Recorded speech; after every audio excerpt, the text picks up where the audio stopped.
Hello, and welcome to the How2Exit podcast, where we introduce you to a world of small to medium business acquisitions and mergers.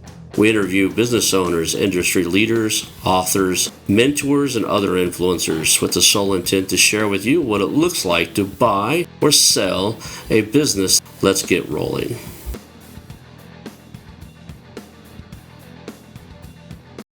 And now a moment for our sponsors. I want to highly recommend you get Acquisition Aficionado magazine. Every month, Acquisition Aficionado magazine brings you tactics for business buying and selling you won't find anywhere else. Learn firsthand from industry leaders who share their success stories, featuring in-depth interviews and stories from leading figures in the business acquisition industry.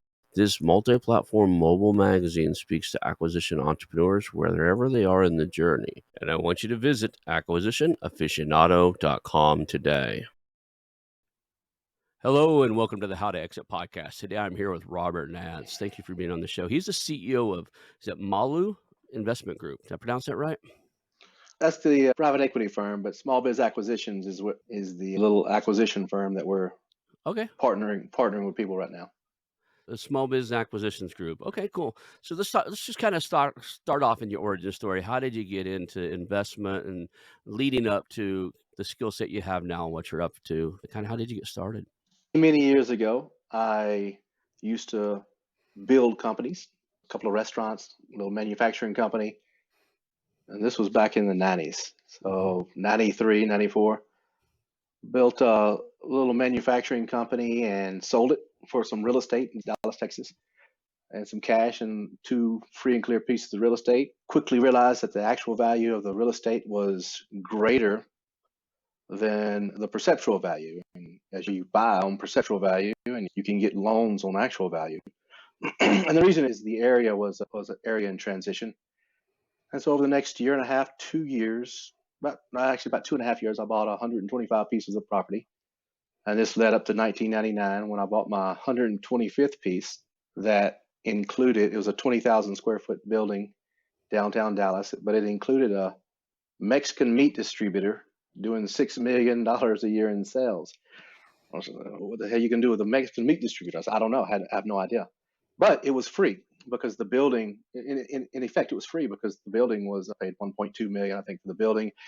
And that was the building and the business. And the building was worth a little bit over 1.2 for us. So we got in and I had about 100 people, but between 80 and 100 people working mainly in the real estate division. Some pretty smart people helped me decide what we were going to do with the business, and just made a lot of money in the business, just turning it around, just learning what to do with it. And since 1999, I think we're got 23 businesses now. That's how I got into buying businesses. Over that time frame, we put together a little private equity firm. I've been buying hotels in South America, and I'm sitting in my house in Mexico right now looking to buy real estate here. One of my biggest businesses is this new business of partnering with individuals and buying companies in the US. The market's come back since COVID. It's turned around 180 degrees, and we're back interested in buying businesses in the US. That's my story. So when before we turned on the mic earlier, we were chatting a little bit. We talked about why you're getting into this space, helping other people buying business, needing operators, needing partners, needing successful people, because you just can't be everywhere at once. Can you tell us a little bit about what you're looking for in an individual, or what you're looking for as far as somebody that wants to get into this space as acquisition entrepreneurship? Sure. Typically, it's identified a target market as between 35, 45, maybe 35 to 50, someone who's been working in management for 5+ years, ready to step out on their own. And I find that there's a lot of people that are interested in that since COVID hit. And I don't know why. And it may have been before. I wasn't in this market of bringing on partners. We were buying ourselves. But there are a lot of very experienced individuals who are ready to buy the business. They just don't know how. There are a lot of people running a lot of ads too for it, so it's kind of getting notoriety. It reminds me a little bit in that real estate space, because you come from real estate, I come from real estate at the residential level. But if you remember about 15 years ago or more, there were ads constantly. People are traveling in all these cities. These guys were trying to teach wholesaling and getting make a living getting into real estate. That same phenomenon is going on right now with the don't build a business, buy a business. There's a huge number of people traveling around trying to teach it. That's both good and bad. It gets notoriety, gets the word out, but not everybody that is going around teaching it maybe should be. So, You think? You think? so one of the reasons that you and I talked a few weeks ago before I took my little hiatus I take with the kids when they're off. One of the reasons wanted to have you on here is because I like your model of partnering. I know I've done a few of the courses just because I like meeting them. It's like going to college. You can Hmm. learn everything you want to learn by going into the library, checking out the books and learning. What you go to college for is the networks and the people. So when I take somebody's course, I look at like who has the big networks, who has people and resources and stuff. So that I like. But I also notice out of all those people, it's the standard. Same way with real estate. 98% of the people that ever pay 3, 4, or 5 grand, 10 grand for a course never do a deal, right? So Hmm. with your model, I see that there's a potential for something different there. So talk about your model and what you guys do that differentiates yourself from your standard take a course and go buy your own business. Well, I'm a buyer. I don't teach courses. I don't have courses. I've been buying for, I guess, 23 years now, since 1999. The only thing that we can't physically do at this point is feet on the ground operations. I still have all the back end CEOs, CFOs, director of sales. They're ready. They're outsourced. We have them to support the partners, and I've aligned myself with the partner, not against them. I don't sell any courses. If we don't buy a company, nobody makes money. And so it's simple as that. We come in, luckily at this point, I'm able to cherry pick my partners because of the Facebook group. People come into the Facebook group, we reach out to me, we talk, and I either decide to partner with them, or they may decide not to partner with me. But if we decide to partner together, we just move forward. We start from the beginning. The Everybody has skill sets. Typically, when you come into a new industry, they're all soft. I help convert those over to hard skill sets, and regardless of what your history is, your skill sets are, we start from the beginning. Who are you?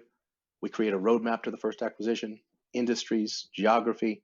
Are you going to be local? Are you going to be national? We just create the roadmap, and then we move forward. Before we even contact a broker, it takes about a month to create this roadmap, to figure out who you are, to get your family involved, to understand that this is going to be a life changing event, because we're buying companies here. There's nobody, I can say that because it's fairly new, nobody that's come into my program, to my partnerships, that's not bought a company yet, or that's not on their way to buy a company. We've got, because I do it, I'm there with every single person. I negotiate every single deal. You're on the phone with me, but I'm negotiating these deals. I'm teaching you how to create a pipeline, how to create a pipeline of companies that we're able to actually buy companies. We're able to have leverage in negotiations. There's tens of thousands of companies for sale in the U.S. right now in the industries that we target. We're just needing people to help run them once we buy them. And once you go through this whole course, you've got the skill set for free to buy a company for the rest of your life. Anytime you want now, you have the skill set because you went through this with me and we bought a company together. It's yours. It's your skill set. So you talked about the skill set coming into the picture was with some industry experience, knowledge, management knowledge, and stuff. What other requirements is there a capital requirement? Somebody needs No, to have X number of dollars down. Okay. no. We bring all the money. We bring all the skill set. It's a perfect model. We bring the down payment. We bring everything. We've got the skill sets to buy the company. We've got the skill sets to help operate the company after the fact. We've got the money for the down payment. We're just looking for real partners who want to who want to own businesses. And we typically split 60-40, them 60, us 40. So you own a business for literally nothing because we're putting the money down. We're giving you the skill set. It's going to take time. It's going to take 60 to 90 days to start really negotiating these deals, to get into the negotiation. It may take 120 days to buy it. It may take 90 days, depending on you. If you're working full time, we do this once, twice a week. I teach you how to create the pipeline, work the pipeline, and it takes an hour and a half a day to really work the pipeline correctly. I heard you briefly say industries you guys buy in. Is there a particular set of industries or a particular set of industries you would avoid? Or Yeah, there is yes to both. We look at boring, asset heavy industries, baby boomers retiring, ready to go. We don't focus on any type of high growth, high margin industries. It's just not there. We do LBOs. We use a lot of the assets of the company to buy the company. And there's just so many of these asset laden companies out there that the sellers are just stagnant. They've been stagnant for years because they're just ready to retire. They're there now. They're ready to retire. And the leverage is all, we have all the leverage. The buyers right now have all the leverage because there's more supply than demand. Even though there's getting to be a lot of demand in this industry, there's more supply than demand. A lot of the supply is kind of unrecognized supply too, in that they're not listed with a broker. They're hitting that age where they need to sell. They know they need to sell. They just haven't pulled the trigger. So there's a lot of opportunity there. So you guys do your sourcing of deals strictly through the brokers, or do you do outreach once you've identified a target or something, or a industry that is a match for an individual? Do you guys do outreach other than just reaching out to the brokers? No, 100% through brokers. Brokers bring a phenomenal skill set to the table. If you think about it, and we're building the pipeline, we have 15 to 20 companies at all time in the pipeline. Between stages 1 through 20, there's about 20 stages in each pipeline that I've created, and you just work it. There's no way to do that without utilizing brokers. If you think about that, the skill set that the broker brings to the table, it's phenomenal. Now you can get some bad brokers, but still, even a bad broker is going to connect you with the seller. And I can get rid of the broker quick, just remove him and start talking directly to the seller. But without the broker doing the preliminary work, it would be prohibitive of a first time buyer. And that's what we focus on, first time small business buyers. It would be prohibitive for really for anyone except for someone with a larger firm who have people out there sourcing deals. You can't do two full-time jobs. Buying a company is a skill set you don't know. I'm giving you that skill set, but over a time frame. There's no possible way you can also be learning how to be a business broker as well. It's just impossible. Kind of walk us through the process. Somebody, they reach out to you, they join your Facebook group. It sounds like you do some form of calls or some form of Mhm. surveys or something to learn who they are and what they're about. Walk us through the process a little bit of find what's, I guess I'm making an assumption here. How do you know which individuals are the right for which industries and stuff? Like, you're looking for Got it. key, really good operators, right? You're not going to stick somebody that's been in manufacturing all their life out and try to get them to run a service company or a pest control company. They just don't. It's a shift, right? I'll answer the first question first. I strictly get my partners from our Facebook group. When you join our Facebook group, you're asked a couple of questions: email address, I think name, and then would you like for the small biz buyer? Would you like Robert Nance to reach out to you? You have questions. Oh, and what's your biggest problem about buying your first business? And if you would like me to reach out to them, you just leave your phone number and I'll reach out to you. And we have a phone call. And regardless of what happens on the phone call, the Facebook group has a lot of material. My goal is to put everything that I have for free in the Facebook group. Now, it's taken a little time to put it out there, and I've got hundreds and hundreds of hours of live calls with my partners, but I don't want to overwhelm everybody. So we're putting the information out as we can. And so everything in the Facebook group is free. You can go in there, you can learn exactly what the first month is in the one-on-one partnership. The difficulty is actually doing it. As you said earlier, most people who buy the courses just don't go through with it. And I could probably create the best course there is based on my knowledge, based on what I've done. And still I would be in that 90 to 95 percentile that the people who go through it just don't buy it. There's just too many permutations that people go through in buying a company. There's no possible way, even a mentor that you contact once a week or once a month can truly help you because his interests aren't really aligned with yours. And even though he's a great guy, there's no way that he's going to be able to spend enough time with you to answer all the questions. There's just too many issues in buying companies. Real estate, simple. You could create a course, you could go buy it. People just either they do or they don't. But in business acquisitions, it's very, very, very difficult to foresee all the potential issues.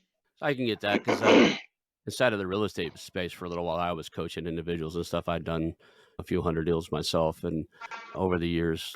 And so I've started assisting people, answering questions, and got asked to coach people. And it's interesting is you can give somebody a step-by-step plan, but even in real estate, there's just so many variables that can pop up. People will follow those steps until there's a slight variable that doesn't align with Hmm. what they thought that what their interpretation of what that step's supposed to be, and then they throw up their hands and go, "Well, that didn't work out." So Exactly. inside of there's so many more things that can come up, go sideways, go different. As you should ask because of something was said a certain way inside of the business, buying a business that I can see where and I've seen even myself. It's one of the reasons I started the podcast, to be honest. I jumped out of real estate. I hired a performance coach, right? I was doing real estate. I decided I was kind of burnt out on that, wanted to figure out what to do next. So I hired a performance coach. One of the things he said was, you should be playing a bigger game. It's like, all right, what's a bigger game? I was already doing some commercial negotiations for some friends and stuff. I'd already actually convinced a lot of people at that time. I owned part of or all of the, or was running the local real estate investment association. And so I'd been encouraging a lot of my good friends to go into like apartments and multifamily. And where I was living was a very small community, Tulsa, Oklahoma, of all places, right? I started thinking, well, if I go into that, like I have a marketing master's degree, and the last company I went, I dominated the market in. If I go into the apartment complex, I'm going to send every apartment complex within a 500-mile radius a letter every freaking month. And I'm a Hmm. copywriter by trade. All these people I've told to go into this space, they're going to have our time because I'm going to be bidding against them on everything. So I thought, I don't really want to do that. Plus, it's just not I just didn't want to go into that space. So when I started looking what's next, I started looking at buying and selling businesses instead. I'm an entrepreneur at heart. I've started a few, I've sold a couple, and so I started looking at this. So instead of going back and getting yet like a fifth or sixth to college degree, I've like, who can teach me this in a hurry? So I did pay for a couple of those guys out there, mainly because I can pick up things and do it myself. Yes, Now that, some people can. Some yeah, people can. Some yeah, people can and run with it. But right. the majority, only outliers. There's only 2, 3% of the people can do this. And that's the same way with real estate. Only 2 or 3% of the people that ever pay a course get one deal done because they don't have anybody to lean on when things go differently than the book said. You can't write a 100-page book or even a 1,000-page book on a complex transaction because You can't. you're doing you're dealing with human psychology, you're dealing with mathematics of the financials. Everybody that owns an accounting software program, whether it's QuickBooks or one of the higher end ones, they all do it differently. Like most of these business owners are not CPAs. If you're at this SBA or the small business or the SMB, the small business level, most of them are never even the only accounting work they've ever had done is just enough to get their taxes done. So Yeah. every set of books you get, that's one of the things that I would agree on the broker side. At least you get some standard set of look at what financials look like. One of the biggest jobs a broker does for the first 4 or 5 months they start talking to client is make the financials look readable, right? Yep. That and give you the volume necessary to truly have the the supply you need in order to negotiate the way I negotiate. Because I negotiate tough. You're going to carry 50 to 70% of the deal. Seller. Yep. You Yep. never bring in SBA financing on the first deal. Sellers always lie. And if you do bring in third party financing, you're just stuck with it. You always do the seller financing, carry the paper. The rest of it can be done in the down payment or done in the LBO, the assets, but never bring in third party financing on the. You just don't have the. First of all, you don't have the skill set. You don't have the skill set to do it to do a true due diligence process. You don't have the money to do it, and so yeah, always seller financing. Yeah, we were participating in I was participating. I was a chief marketing officer in a big marketing roll up, and I was shocked at the legal due diligence fees were for every one of those deals, right? Just because we were buying both nationally and a couple of them internationally. We were using good attorneys, but we went through Excuse me. 3 or 4 that I think the cheapest, and you never go with the cheapest attorney. I think the cheapest was like 25, 30 grand for the small marketing firms we were looking at. So $5 million Mm-hmm. dollars and under. And it went up from there. You say they don't have the money for the due diligence. That's one element. That's not financial due diligence. That's not the cultural side of it. It's not operational due diligence. That's looking, is there any legal liabilities that previously exist? A lot of Uh, liabilities, a lot of issues. But the contract takes care of a lot of that, though, especially when there's the majority of he's owner financing 50+%. You just pay the bill and subtract it from the note. It's already agreed to. So you already have the LOIs and the purchase and sales Everything. contracts. You have all the Hmm. contracts in place. I keep circling back this, but so at this stage of the conversation, somebody's met with you, you know who they are, you know what their skill set is, and you Hmm. start talking to brokers. right? The sellers, you're After about a month, first of all, we have the story together, who you are. We put the mm, financials together. We also pledge money to the financials, and so we're not going to have issues with the financials. We understand exactly the industries we're going for, the SDEs we're looking at, sellers discretionary earnings, basically the net mhm. income, but it's a different net income. We look at SDE. There's a little ebook in the group as well that explains all this if the listeners don't really understand it. And it takes about a month before we even begin to contact a broker. Before everything, when we get on that phone call with that first broker, it's about a 45-second elevator pitch. And when we get finished, the objective is for the broker not to have any questions.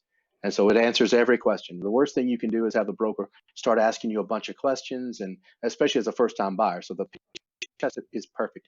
It answers all the questions broker is going to ask, and the objective is at the end say, hey, just send me the NDA. I got my financials ready to send to you.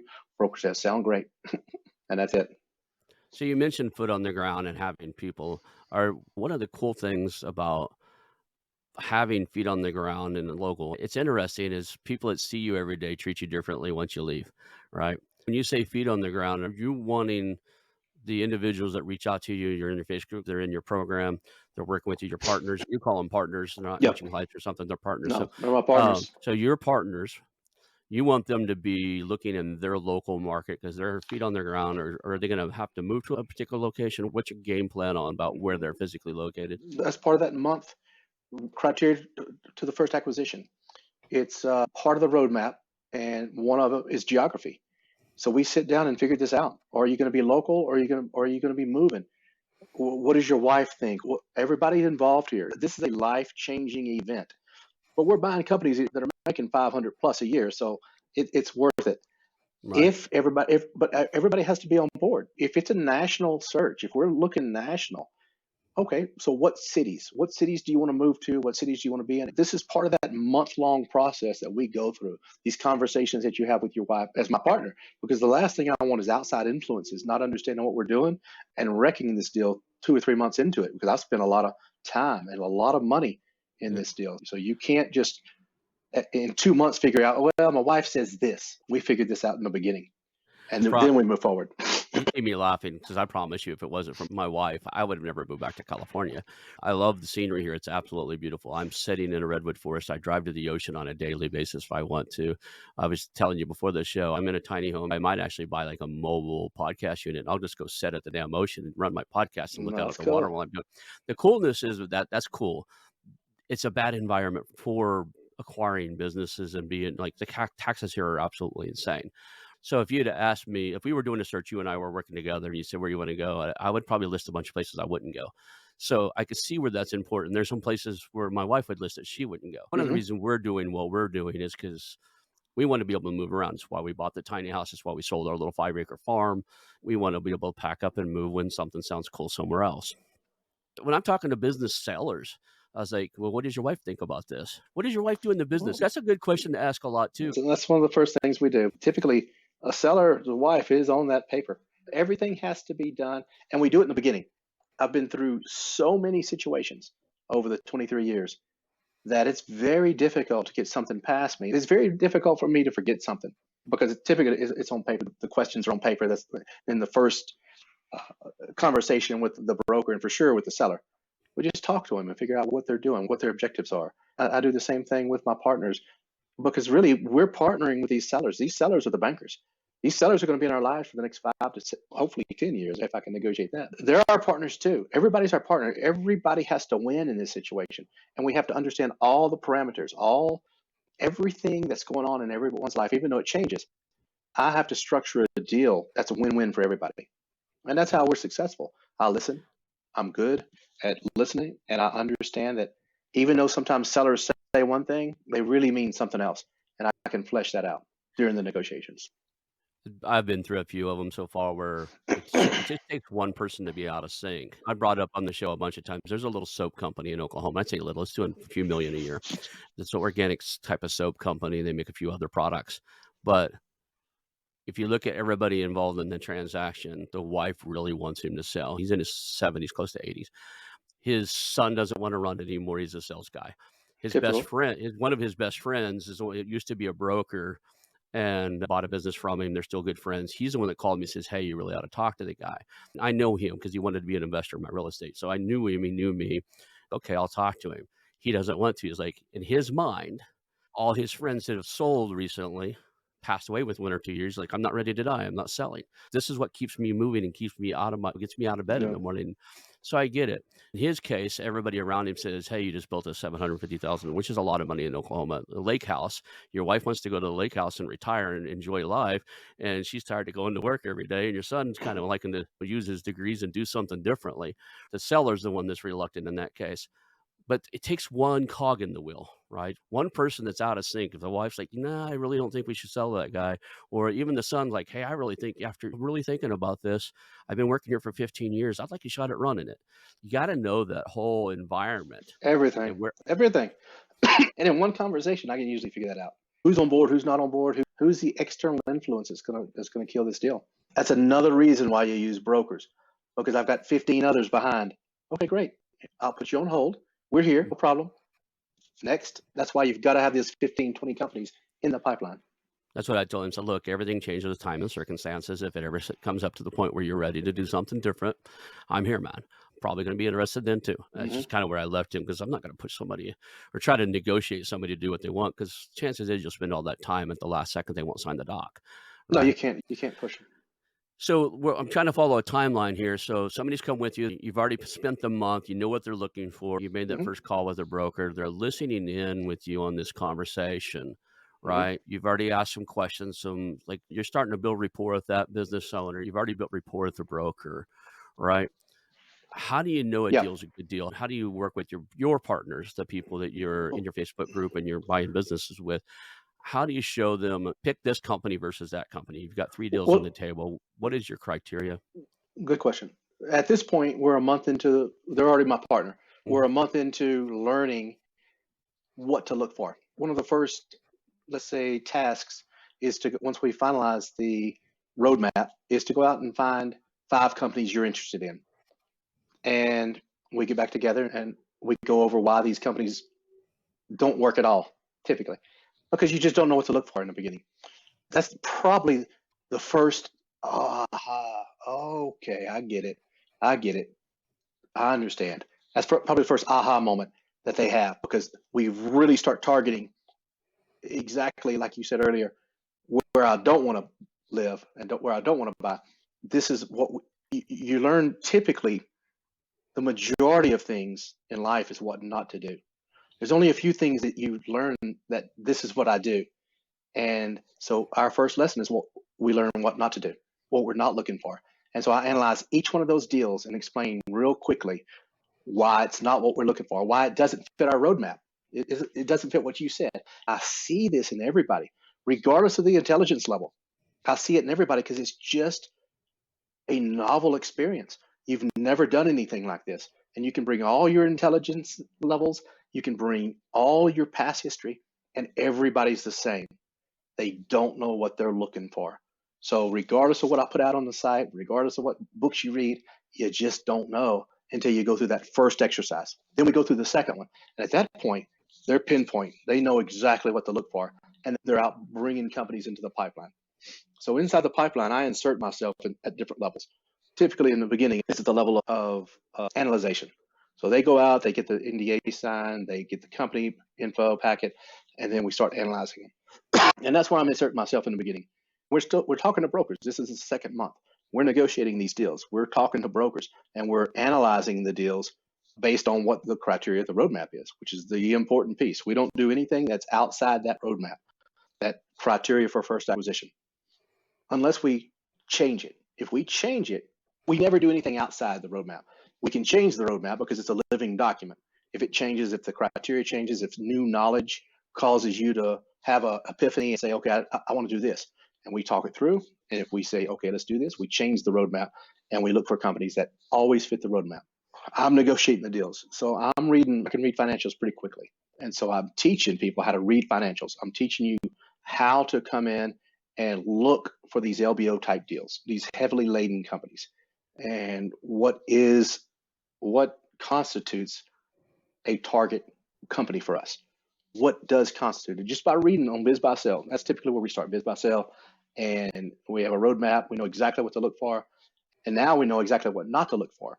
So we start weeding down. You start learning exactly what to look for inside these businesses for sale. Thousands and thousands, depending on where you are, depending on if you're local, if you're national, and that's how you learn.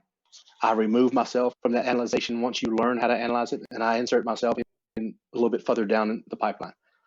As you move through the pipeline, you're learning. Everybody, each individual is learning exactly what company is right for them based on their roadmap that we did for the first month. And again, if this new knowledge that you get changes that roadmap, we go change the roadmap. And so that's how you learn how to buy a business. At the end, we buy it. You've been through the whole process. You have the knowledge base to buy a business, and you just bought a business. You walked through that a little bit. Let's talk about some of the details inside of the middle there.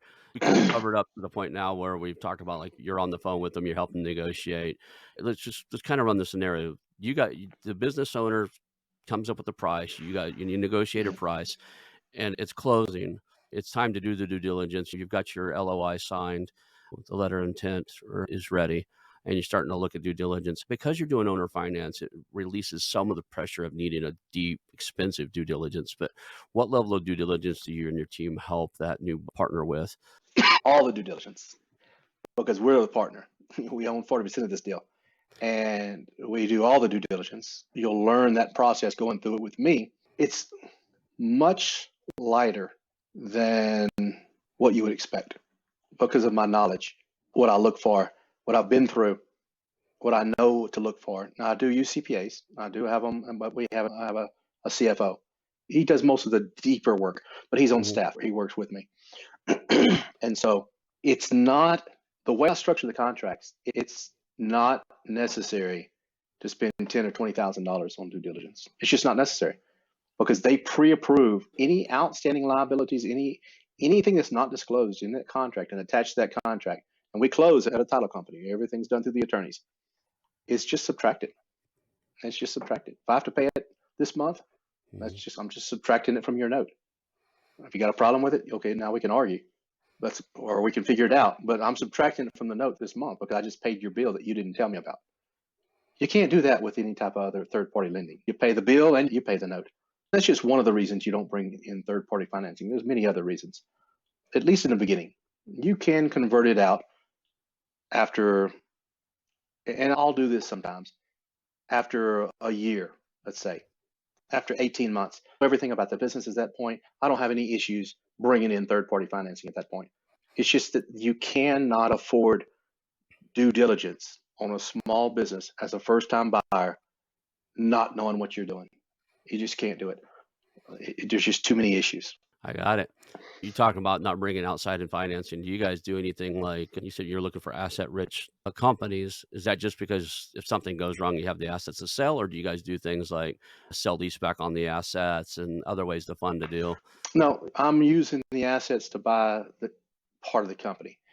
Once that company is purchased, the day after, it's liened. The seller has a first lien against everything, and that's one of the issues I hear. Even last night, I was reading one of the blogs, and this poor guy, he said, "Well, I've got a 50% seller financing, and SBA is coming in." I said, "Well, who's going to be the first lien holder?"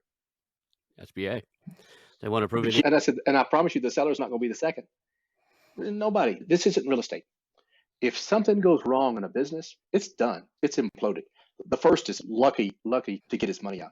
Real estate's real estate. You got $1 million piece of real estate. You got a first lien of 600 and a second lien of 200. No issues. You can't really mess up a piece of real estate. You can break out windows and do things, but the value is not going down.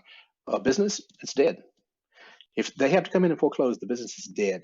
They're not even going to get their 65 LTV, whatever the SBA is, and so a seller is not going to take it second. So I tried to nicely explain. I said, you need to think this through a little bit better because this isn't going to happen. And that's one of the structural issues. Back when you said earlier, how do you know if it's going to go through? That's one of the issues I look for. Okay, what is this structural issue that we have to, is there something we have to lean around? Is there some outside financing that we have to take care of?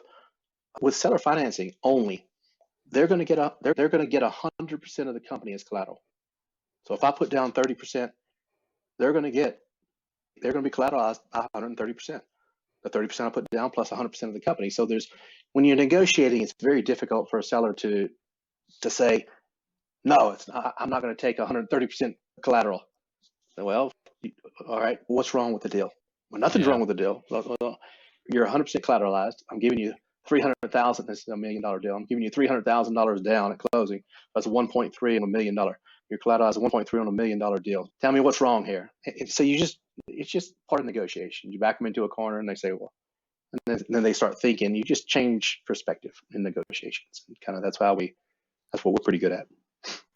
The reason I was asking that is, like, I was saying, I was going to head down the path of, like, what about debt coverage ratios and stuff like that, because of where you pull the LBO money from. But if it's your fund and you're investing money into the company and you're not taking other liens, because you're giving these people that 1.3 equity, or sorry, collateralized, and that kind of takes away the concern I would have is a company. One of the things I see is new buyers who go out and they'll go buy a company, and yeah, it's been running for the last 20 years, but they didn't have to cover the debt cover Yeah. ratio. Especially a lot of companies are cyclical, right?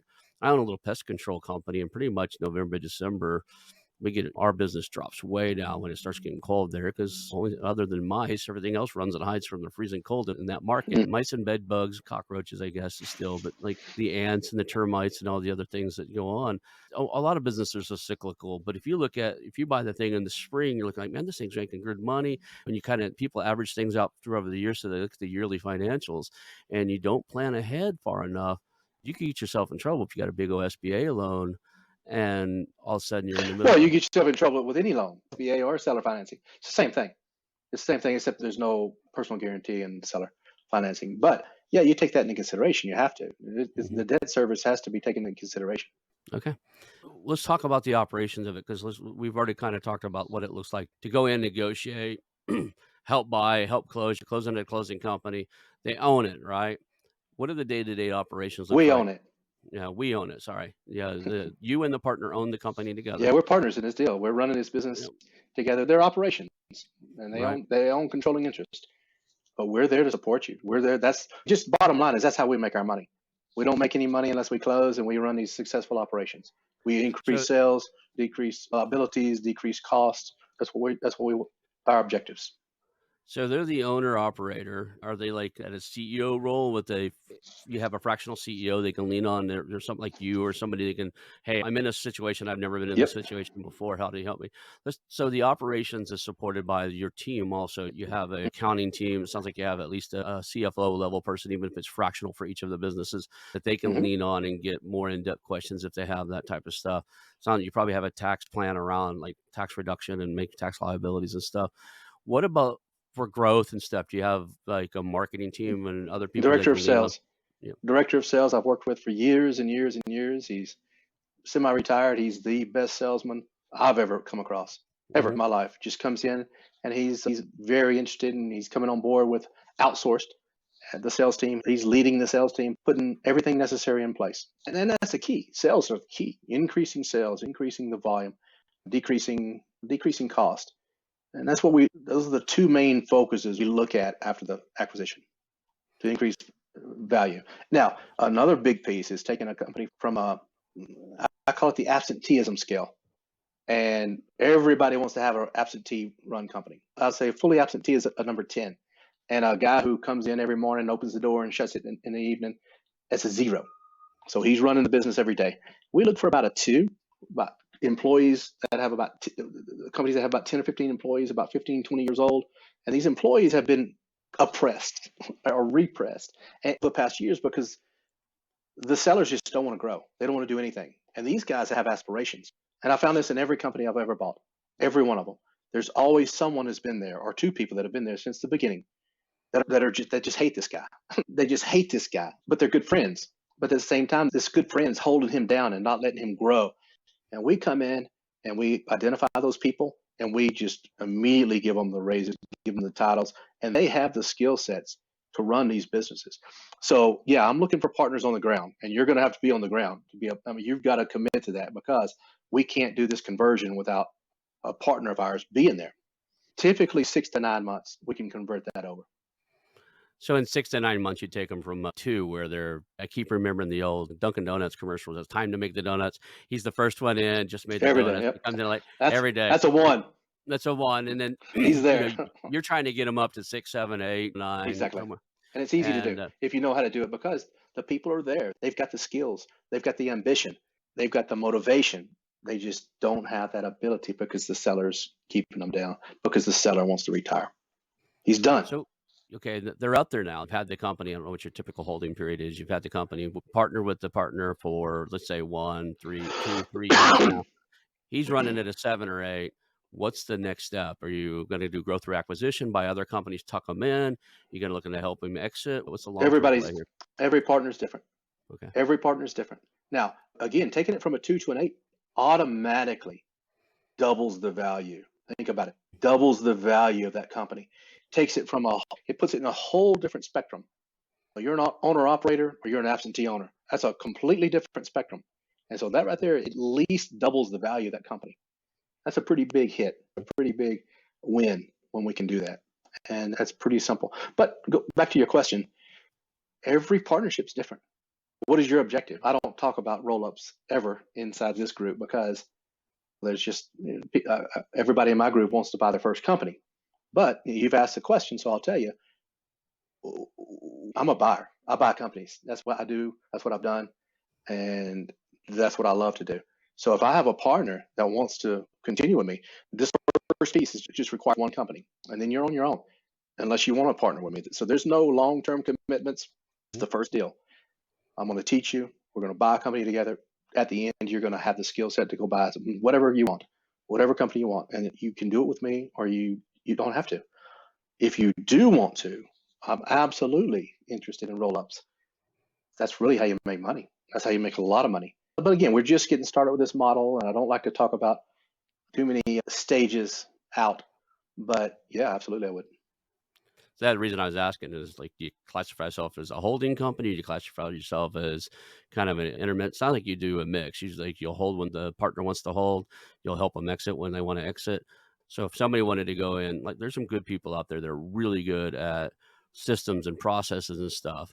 Um, Fixing broken stuff. And I'm kind of this guy. I made a name for myself in the tech industry for going in when operations were really low, high performance in tech companies, and being able to get them up to the 4 nines, 5 9, 6 9, basically get them up to high performing and putting in operation procedures and stuff. But once everything that's broken is fixed, I get bored and go to the next company. It's like, okay, Yeah, everything's working here. Nobody calls me at night and tells me something's broken. I grew out of that phase. Trust me.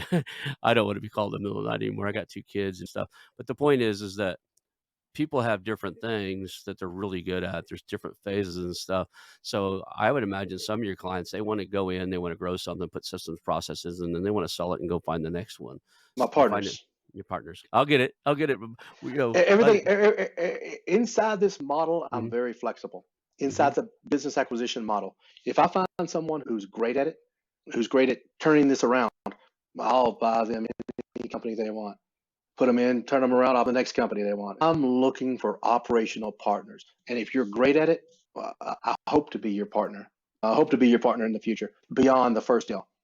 So yes, it's all about buying businesses and finding the right partners, and that's really what we're looking for right now. I smile because I think that's the key in anything, right? Finding the right people. So I'm in a hiring phase right now. I'm looking for kind of I'm looking for somebody way organized, right? I look at this like I told a couple of people in interviews, like, look, if you turn out to be the right person, I own other things too. You'll be the right person. This you come in, you're hyperly organized, you get this thing up and running. We got a couple projects that are going on, but it's just a key. I probably interviewed a dozen people and nobody's the right person yet. So you find that operator that's what they do. They have a particular skill set. You can find a partner for life on some of this stuff. Yeah, all my partners right now are great operators. Great Yeah. operators. They all own their own business right now. They call themselves solopreneurs. So they've got Right. 1 or 2 employees and they're ready. They've been running their own business. They're great operators. They don't really like the long term running, but they like getting in and changing things. And they're very technical minded. And we're very close to buying our first deals. We're very close. Okay. So this is a new program. You guys are you're lining people up. You're about to ready to close your first deals and stuff. So you've been Mhm. mining for a while, but I'm talking about you and your partners together. Let's make sure people know how to. Where's the Facebook group? What is it called? Small biz acquisitions, Facebook. So they go to Facebook. They go Small to biz small acquisitions, biz. Facebook. Yeah, it's in its small biz acquisitions. I'll put that in the show notes for everybody. And then you got the website. Is that up and running now? The smallbizacquisitions.com. It is. Cool. So I'll put It that in the is. show notes. And then do you want me to put you got a cell phone number here of how people Yeah, want to put it contact you out. with that? Okay. Absolutely. Yeah, absolutely. I'm looking for partners. I'm Right. not selling courses. I'm looking for partners. And if you think you're a partner, call me. The phone number's there. I'll put my phone number out. It's my direct phone number. And that's what we're doing. We're looking for partners. We're looking for great operational partners who have the expertise, may not have the money, may not have definitely doesn't have the knowledge. It's difficult to acquire business acquisition knowledge. I'm very open. I'm very accessible. I'm not a guy who looks at this as a. I'm a guy who looks at. I'm looking for partners. Wouldn't disrespect my potential partners by saying, "Oh, go through this person, and book a call on my calendar." No, just call me, text me. I don't have a calendar. I don't have. I don't do that. I find that to be fairly disrespectful. And even though I'm getting overwhelmed, I do have someone who keeps my calendar. But partners, call me, contact me. Cool. All right.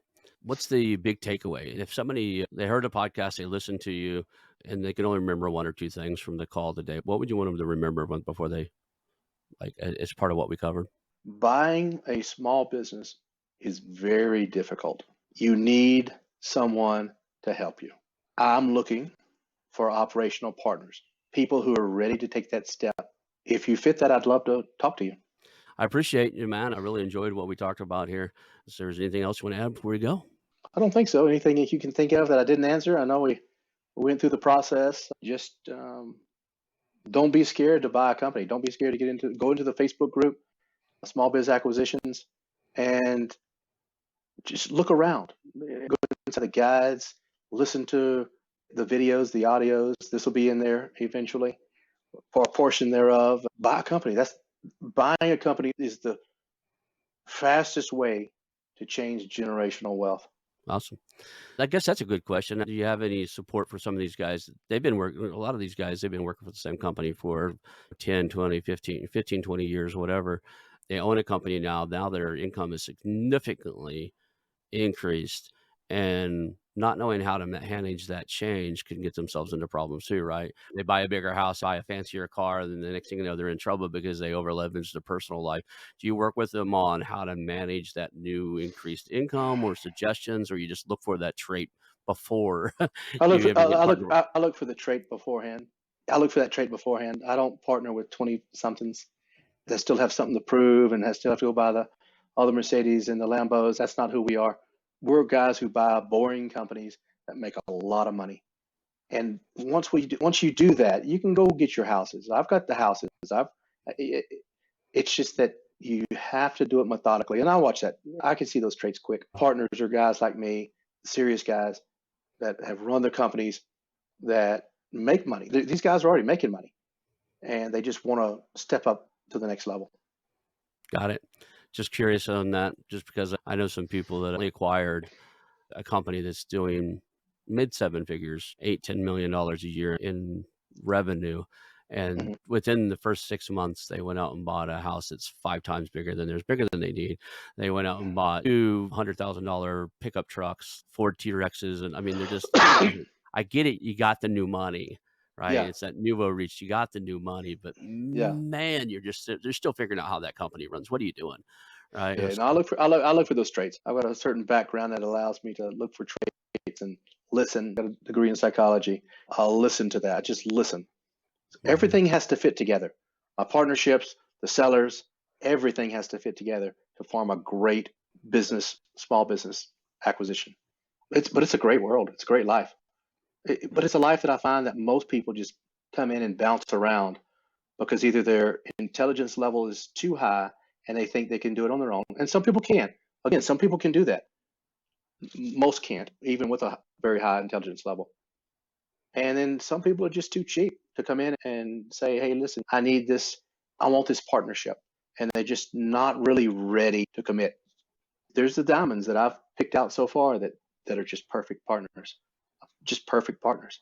And that's what I'm seeing more and more. Each conversation I have that reach out to me from the Facebook group, they're just perfect partners. They're just perfectly situated for what we're looking for in a partnership. All right. Before we go, you want to tell everybody what that is? You got an idea, kind of that one more time recap what you're looking for in that partner? I'm looking for someone who's motivated, who has a family, who's been in a management position for 5+ years, that's just ready to step out and own their own business, but just don't know how. All right, The, Robert. the, I want to the go rest of ahead. it's easy for us. Okay. Well, cool. I want to thank you for being on the show today. We'll make sure one more time, tell everybody what your Facebook group is. Small Biz Acquisitions Facebook All right. group. We'll put that in the show notes. And thank you for being here, man. Hang out for just a few seconds after I stop the recording. That's the show, Perfect. guys. Thanks for having me.